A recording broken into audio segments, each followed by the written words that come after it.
Allow me to introduce myself.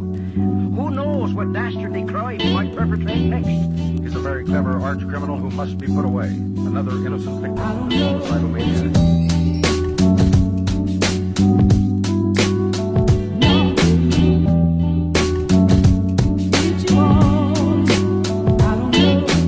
With another video, folks, and this time I'm talking about one of my good friends, Mr. Randall Thor 19. The man with the million. The man with the million, that's right, the man with the million gamer score, an insider. And I know he hates being called that, but Rand, whether you like it or not, you are indeed an insider. You've been right on so many things, and people need to listen when you talk. And I know we've talked about this Starfield thing and went back and forth on, a friendly argument about whether it would come out this year or next year. Just a friendly little back and forth there. But anyway, I'm getting ahead of myself here. What I need to do is get back to this article that was written on Randall Thor. Lots of articles written on you, Rand.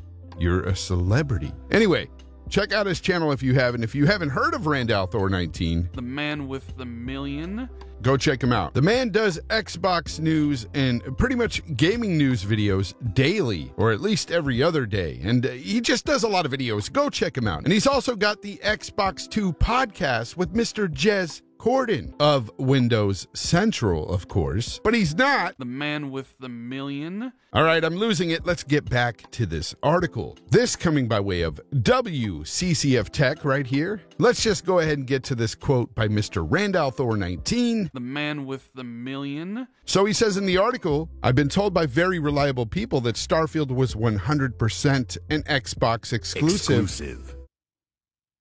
Let me try that again. I've been told by very reliable people that Starfield was 100% an Xbox exclusive. All right, anyway, I'm moving on. I've even made bets about it. And I don't bet unless I know I'm willing to bet, he says. So I'm really, really confident that Starfield is only releasing on Xbox when it does. And I've been told as well that Microsoft is trying their hardest to get the game out by this holiday. They really want Starfield out this holiday. The game's basically finished. It's in bug squashing mode right now, very much like Halo Infinite, and it would be a big boon for Game Pass and Xbox if both Halo and Starfield could launch this fall. And it really would. This would be pretty massive for Xbox. I mean, not only, Halo Infinite dropping at the end of this year, we're hearing rumors of the possibility of Forza Horizon 5 dropping as well.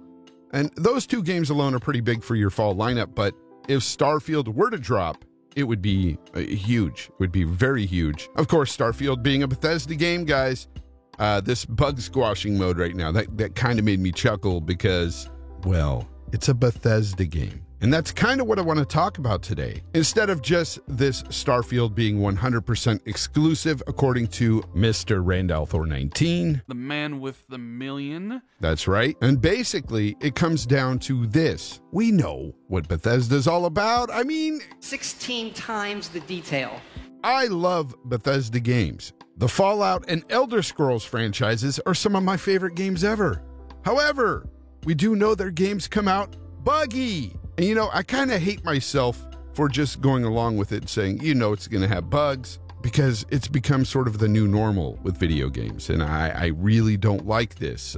Just look at all the games that have come out recently. You go back to Cyberpunk 2077, that game, had a crap ton of bugs. I enjoyed my time with it, but it had a lot of bugs. More recently, Outriders, all the issues going on there. It's like I'm waiting for games to come out that don't have bugs. Nowadays, it just seems like every game that drops has bugs. I just want some bug-free experiences, people. In any case, I had a developer on my show. Yes, I have my own new live stream I do every other Sunday now. It's called Games Talk Live. In case you don't know, you haven't seen it, the first episode came out Sunday. I had the wonderful chance to get a hold of Chris Grinnell, who's been in the industry well over a decade, working with Sony Europe, behind franchises like the F1 Racing Series, Wipeout, Killzone 2, among other games.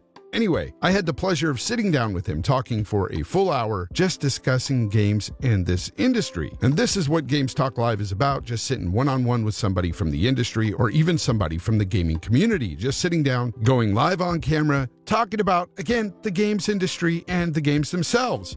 Just having a blast. That's really what I want the show to be about, is just having fun and talking to somebody. Maybe you'll learn something, maybe you won't, but it's just all about that fun. So if you're into that sort of thing, check out Games Talk Live and let me know what you think about it. I'm really excited for this show. Anyway, while I had Chris there, I did ask him about this issue, and this is what he had to say. As a developer, do you not see that more and more games nowadays are just releasing maybe a little too early? Do you think that's on the publisher end?